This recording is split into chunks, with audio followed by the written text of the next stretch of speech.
Merci.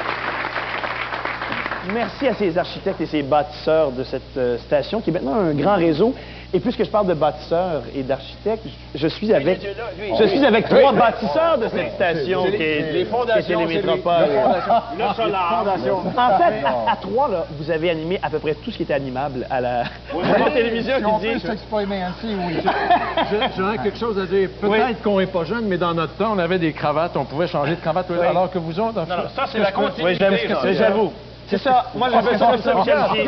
C'est de la continuité. C'est de la continuité. Michel, moi, c'est en plein ça. Je me demande celui de la consultation avant l'émission. Non. C'est un hasard total. Commençons avec vous, Michel.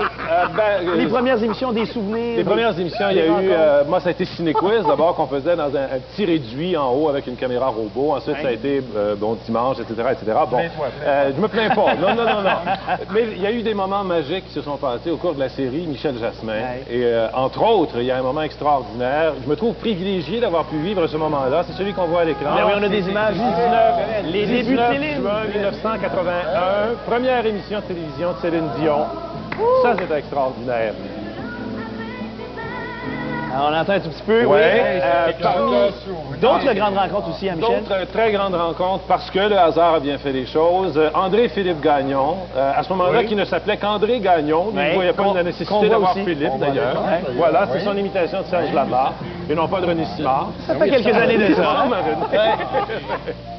Et en plus, Michel, il y avait un cadeau pour tout le monde. Vous faisiez ça à une certaine époque, Michel Jasmin. Il y avait des surprises pour les gens. Il y avait des choses inattendues. Il y avait des pantoufles en Fentec. Pas ça. Mais on n'a jamais eu de flamant rose, par exemple. Puisque vous prenez la parole, parlez-nous, vous, de vos émissions. Il y en a eu plusieurs. Ben oui, moi, comme j'ai eu la chance de commencer, la première émission de variété à 10 sur 10, là, c'était vraiment extraordinaire. Parce que tous les défis étaient là, mais aussi toutes les permissions. On a des images. On a des images oui, avec Anita Barrière, 7 gigaires, et Réal avec une coupe de cheveux du temps.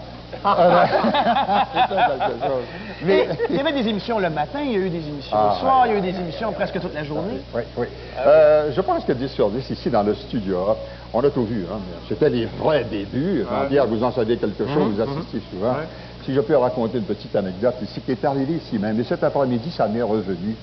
Nous avions une émission de variété, bien entendu, on avait des chanteurs à l'époque. Il y avait un chanteur très, très populaire qui s'appelait Jean Roger, que vous connaissez, que je salue d'ailleurs. J'espère qu'il ne m'en voudra pas de vous raconter l'anecdote. Et c'était la vedette des cabarets à Montréal. Le Casaloma, il y avait des disques aussi, il y avait son grand succès, le Miracle de Sainte-Anne-de-Beaupré. Et dans cet esprit d'équipe dont on fait souvent partie, dans cet esprit de famille, tout le monde mettait du sien ici. C'est sûr, on était forcés, les machinistes, les techniciens, etc. Et en particulier, un machiniste. Il faut que je vous raconte ça. Les escaliers ont toujours eu une grande place dans les émissions de variété de Télémétropole. Vous en savez quelque chose? Toujours. Et à 10 sur 10, ce soir-là, nous avions un bel escalier d'une vingtaine de marches. Donc, à la répétition, Jean Roger, qui est un petit peu nerveux, a vu la rampe de l'escalier qui se prêtait très bien, a pris un bout de craie et a écrit toutes les paroles de sa magnifique chanson. Ça se fait pas. Attention, alors nous étions en direct. Un vaillant machiniste qui tenait à avoir une qualité de décor a pris un linge et a essuyé toutes les paroles.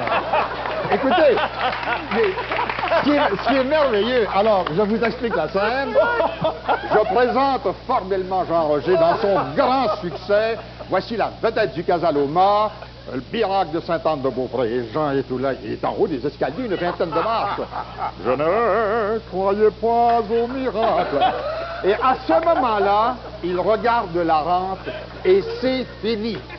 Il avait chanté la chanson au moins 1000 fois et pendant 20 marches, vous avez eu Jean Roger, il disait...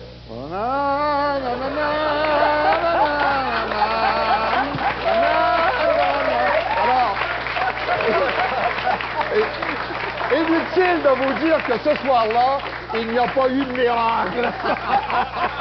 Il a dû prier la Madone, par exemple.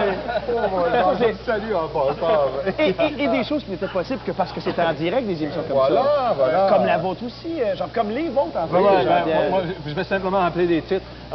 Les gens s'en souviennent, puis il y a un coupable là-dedans, dans la salle qui s'appelle Robert L'Herbier. Une émission qui s'appelait Jeux d'hommes, qui m'a... Jeu d'homme, les plus jeunes s'en souviennent. Oui, l'émission qui a beaucoup marqué la Vous avez télévision. lancé Madame de Parker. Oui. Enfin, ça a été long ensuite avant de me rapprocher du Cardinal Léger. Il y a eu Les Enfants de cœur, il y a eu plein d'émissions de sport aussi. Puis évidemment, Ad-Lib, j'ai fait quand même 9 saisons complètes à Ad-Lib. Puis il y a eu, on est allé chercher... Ça, c'est excellent. Merci. J'ai été payé. Alors, vous avez un des bonhommes qu'on a découvert littéralement à Ad-Lib, c'est Choquette. Là, on l'a vu, mais sa collerette, à un moment donné, il est resté poigné dans un escabeau. C'est une autre histoire. C'est pas le seul à vous dire ça. Vous aviez un autre régulier? Patrick Huard, qui a bon, pas fait ses premiers pas, mais qui a vraiment commencé à la télévision d'une base régulière. Ad-Lib, voilà. Mais parmi les beaux moments, Grégory, qu'on verra pas... Parmi les beaux moments qu'on verra pas à l'image, il y avait quand même la cafétéria où c'était gratuit. On avait et les places de parking. La chaleur était gratuite à C'est l'époque. quelque chose, mais je me suis toujours posé une question, Jean-Pierre. Oui. La cafétéria était gratuite, mais 30 pieds plus loin, il y avait le bureau de l'infirmière de Télémétropole. J'ai jamais fait le joint, tout à fait, mais... Ça dit tout. J'écoutais votre anecdote réelle tout à l'heure. Ça faisait référence à un machiniste. Il y a des artisans à qui il faut dire un gros merci. Il y en a dans le F, d'ailleurs. Malheureusement, on ne peut pas tous les mentionner parce qu'ils sont aussi nombreux qu'on ne peut rien oublier.